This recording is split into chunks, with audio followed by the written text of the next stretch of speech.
So, you want to get certified in cybersecurity? I will help you every step of the way.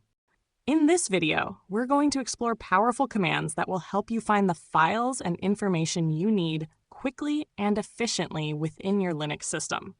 Instead of manually sifting through directories, these tools allow you to search based on various criteria. We'll cover grep for searching within file content, find for locating files based on attributes, and locate for fast file finding using a database. Let's become search masters. The grep command is your go-to tool for searching for specific patterns of text within files. The name grep comes from a command in the ed text editor, Global Regular Expression Print. You provide grep with a pattern, the text you're looking for, and one or more files to search within. For example, grep space quote error quote space logfile.txt will display all lines in logfile.txt that contain the word error. Also, grep is case-sensitive by default, but you can use the short flag I option to perform a case-insensitive search, e.g. grep space short flag I space quote error quote space logfile.txt.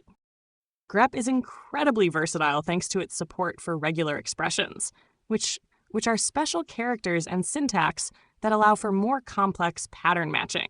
For instance, the first grep command on the screen will find all lines that start with info, and second grep command will find lines containing user, followed by one or more digits. We won't delve deeply into regular expressions in this introductory video, but know that they significantly expand grep's searching capabilities. The find command is a powerful utility for locating files and directories based on various criteria beyond just their name. You can search by file type, size, modification time, permissions, and more. The basic syntax is find bracketed path space bracketed expression. For example, the first find command will search for a file named report.pdf, starting from the current directory, also known as a single dot. The short flag type D option allows you to find directories, for example, the second find command, and the last find command finds files larger than 1 gigabyte. The find function can also perform actions on the found files using the short flag exec option, though we'll keep it simple for now. The locate command also helps you find files by name, but it works much faster than find because it uses a pre-built database of file and directory names. This database is typically updated daily by a system utility, often updatedb. To use locate, simply type locate space file name. For example, locate space image.jpg will quickly list all files in the database that have image.jpg in their name or path.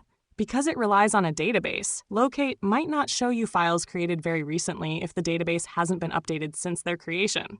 So, to summarize, grep is for searching inside files for text patterns, find is for locating files based on various attributes like name, type, and size, and locate is for quickly finding files by name using a database. Each command has its strengths and is useful in different situations. The grep tool is essential for log analysis and code searching. The find function is invaluable for system administration tasks, and the locate command provides rapid file lookups. Mastering these searching commands, grep, find, and locate, will significantly enhance your ability to navigate and manage your Linux system efficiently. You'll be able to pinpoint the information you need in a fraction of the time. In our next video, we'll move on to basic system monitoring in Linux, exploring commands to keep an eye on your system's performance. And that concludes our video. Up next, we will dive into system monitoring basics. For more valuable content, come visit our website, securetechacademy.com. Sign up for our newsletter and explore our premium courses on Udemy, designed with you in mind, using the latest technology to be more engaging at a lower price. If you found this video helpful, be sure to like, subscribe, and leave a comment if you have any questions. Thanks for watching, and I will see you in the next one.